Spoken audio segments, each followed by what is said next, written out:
Hello children, in this video I am going to discuss lesson number 13 of your EVS book Types of Houses. So firstly we will learn that why do we need a house? We need a house to have a safe life and protect us from harsh means rough weather conditions, wild animals and thieves.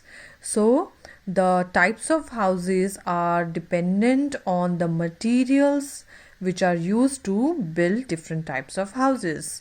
Our early man used to live in caves. What are caves? जिनको हम हिंदी में बोलते हैं गुफा. So they used to live in caves which are made up of rocks, and slowly when we started discovering other natural things like straw, mud, bamboo which are found in our nature, so the early man started building types of houses, different types of houses, and these types of houses are differentiated between two types: temporary houses and your permanent houses. What are temporary? Which are not going to stay forever. Temporary means which is just for the time being. The types of houses which comes under this category are hut, caravan, tents, stilt houses, houseboats and igloo. So in hut we will discuss that why we use such materials and where we use such materials and what kind of people use these types of houses. So in slum areas where we don't have, the people are not very self sufficient and they are not having proper materials and that kind of money to build a permanent house, so they make a kacha house, and these houses are made of wood, bamboo and straw. These types of houses are very common in villages also, because in villages you don't have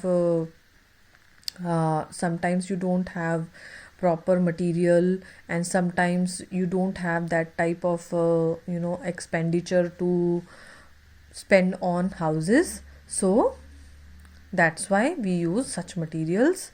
And then is your caravan. Caravan is for gypsies and for nomads who like to travel for work, and that's why they don't have any permanent house and they keep on traveling. It is also called house on wheels. Then is your tents, which are used by mountaineers, campaigners and your soldiers also. And this type of house is made up of a material which is called canvas. It is of a cloth type material and it is very easy to fold and carry. And these types of houses, stilt houses, which are common in flood prone areas. What are flood prone areas? Where you get floods very often and you have low lying areas, and that's why you build the houses above the ground level. This is the ground level and the water is there, as you can see in the picture.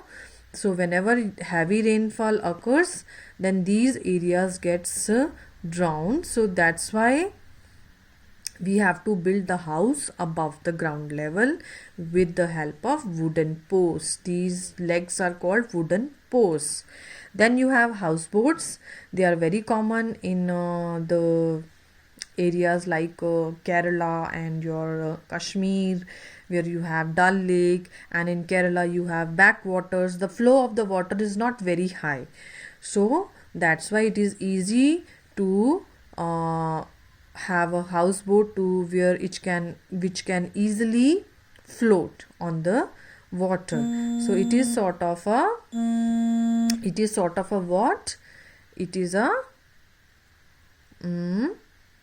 houseboat, and it is also called as shikara in Kashmir region. And then you have igloos. Igloos are made up of ice blocks, very big ice blocks.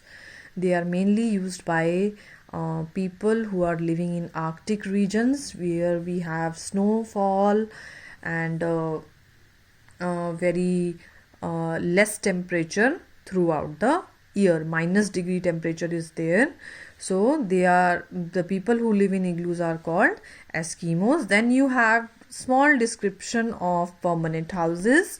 Three types of houses are given here: apartments, single storied house, and bungalows. So permanent houses are basically, they are permanent, they are strong, and they are made up of very good material: bricks, cement, and iron rods. They are very costly also, because all these materials are costly to use.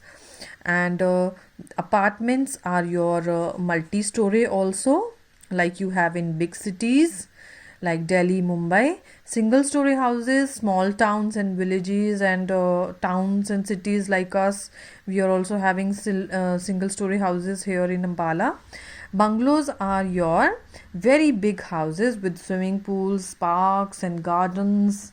So they are very big houses. Okay, so all these types of houses I have discussed. I hope you all have understood this chapter really well. You have already given the test of this chapter.